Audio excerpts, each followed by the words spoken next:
ये देश बड़े सारे खतरों से गुजर रहा है। अगर मगर ये सवाल वो सवाल ये सवाल पूछना बंद करिए।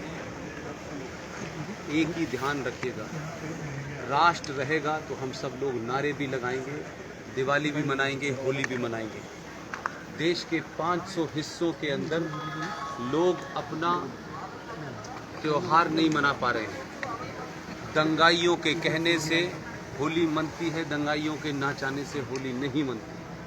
आप लोगों को अंदाज़ा इसलिए नहीं है कि आप लोग बहुत दूर नहीं हैं। मैं उन तमाम जगह पिछले 25 साल से घूम रहा हूँ। कोशिश कीजिए कि ख़तरा दरवाजे पे आने से पहले उसका इंतज़ाम करें। जो चीज़ आपके दरवाजे पे आ गई है वो आपके दरवाजे के अंदर भी आ जाए। मुर्तज़ापुर में अपना घर सुरक्षित रखना है तो कोशिश कीजिए कि मुर्तज़ापुर के अंदर दंगाई और जिहादी न घुसे। एकदम साफ होना चाहिए, कोई कंफ्यूजन नहीं दिमाग में होना चाहिए। ये भाईचारा है, हम सब ऐसे हैं और हम सब वैसे हैं। ये घुट्टी पिला करके इस देश को पिछले 70 सालों से बहुसंख्यक समाज को मूर्ख बना दिया है और उन्होंने अपना एजेंडा नहीं छोड़ा। आपने उनके लिए सब कुछ छोड़ दिया। आपका प्रधानमंत्री अपनी पहचान पे नहीं शर्माता, खुले में मंदिर में जाता है, तिलक लगाता है।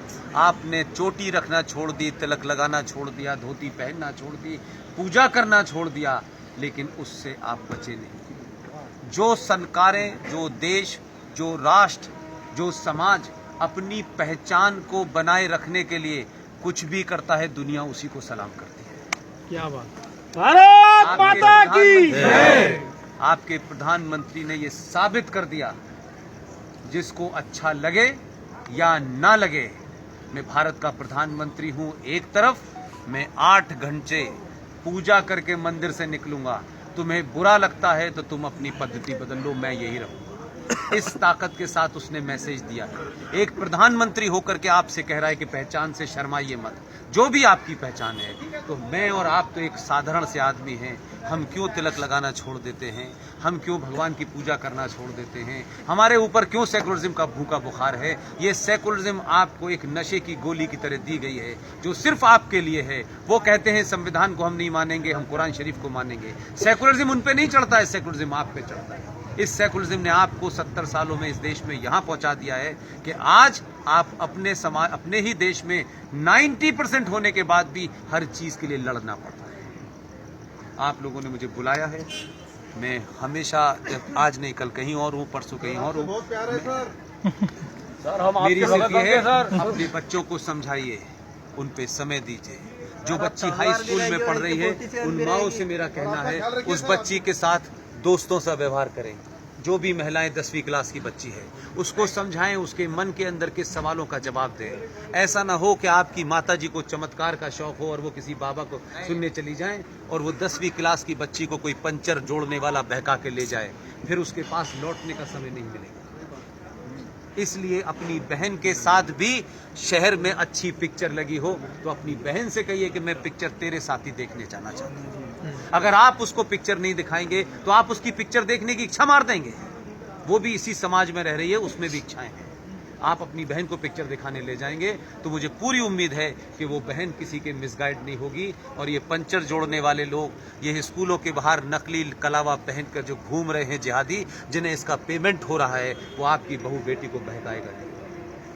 आपकी बहन आपकी दोस्त भी होनी चाहिए। आपको गर्लफ्रेंड बनाने का शौक है, आप गर्लफ्रेंड के साथ घूमेंगे, लेकिन आपकी बहन किसके साथ घूमेगी? फिर उसको कोई ऐसा बेवकूफ बनाएगा कि जिससे उसका जीवन बर्बाद हो जाएगा। फिर आप लव जिहाद की वापसी में लग जाएंगे। आपका जीवन इस काम के लिए नहीं है। उस समस्या को घर में रोक सकते हैं, उस समस्या से घर में अवेयरनेस पैदा कर सकते हैं। अगर आपने घर में अवेयरनेस पैदा कर दी तो ना आपका काम बढ़ेगा, और अगर घर की महिला सशक्त हो गई, उसके अंदर ये समझ आ गई कि मुझे मेरे घर का पति, मेरे घर का बेटा, मेरे घर की बेटी, यही सब कुछ है, तो वो किसी बाबा के चक्कर में नहीं पड़ेगी। और बाबाओं ने क्या करते हैं ये भी आपको देश में पता है। इसलिए कम से कम अगले 20-25 साल तक देश की महिलाओं से कहता हूं कि सोना पहनना बंद कर दें। एक सोने की चैन इस शहर में आपकी जान ले सकती है। बड़े सारे भूखे नंगे उपद्रवी घूम रहे हैं जो आपकी चेन खींचेंगे और आपकी जान चली जाएगी। अगले 50 साल तक कोशिश कीजिए, सोना खूब खरीदिए, घर के अंदर रखिए, उसे घर में आने वाले संकट के समय इस्तेमाल कीजिए। कुछ समय के लिए भारत की महिलाएं लोहा पहनना शुरू कर दें, संकट दूर हो जाए। आप लोगों ने मुझे